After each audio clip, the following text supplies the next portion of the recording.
races, but I think from my side of things, like, it's a crown jewel, so obviously it's super important. Is there any track that's like good to like, or when you're preparing for Indianapolis, is there any track similar to it where you can kind of gauge results off of, or is Indianapolis like its own kind of like unique beast? I think it's its own thing. At least it seems like its own thing. It's a place that I've struggled to get around for a long time, so I don't really know anywhere else that you can really gauge for this place, but I am looking forward to getting on track whenever we do, and hopefully being a whole lot better than we have in the past. Well, decades ago, Neil Bonnet said that drivers peak between ages 35 and 45 because it takes them that long to learn the racecraft. Now, with drivers starting so much younger and simulations and technology and all, I think that age has now become much younger. I think it's super dependent on the person. I think you've seen some people stay competitive for a really long time. You've seen others leave earlier. I certainly don't have plans to be here when I'm 45 doing this. So, yeah, I think it's very individual and very different. People do start younger, but I mean, people have been starting younger for quite a while now, and I don't want to call anybody old, but they're still super successful older race car drivers, right? So, yeah, I think it's just different for everybody. Yeah. You improved your position points-wise last week. Is there any more comfort in that with 5 races left?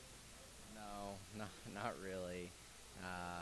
With the speedway race and road courses in there and stuff, I think it can definitely be tough. So, just trying to be on the right side of things. Obviously, a win would solve all of our problems, but we're back up to 9th in points and kind of pointed back in the direction that we should be after what was a rough couple months. So, the last month or so, we've been doing a lot of the right things, and just glad to have some progress in the right direction.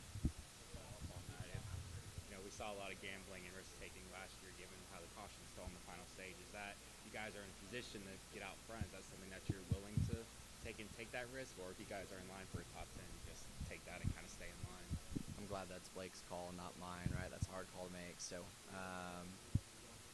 yeah, I mean, I think we were in a pretty good spot until all those cautions fell last year.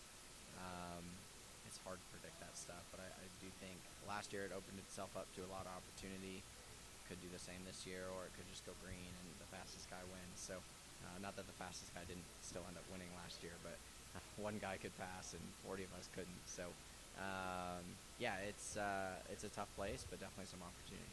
What do you feel like you're missing here the most, just in terms? Honestly, we've just never had speed here. Like, I've never been super fast here.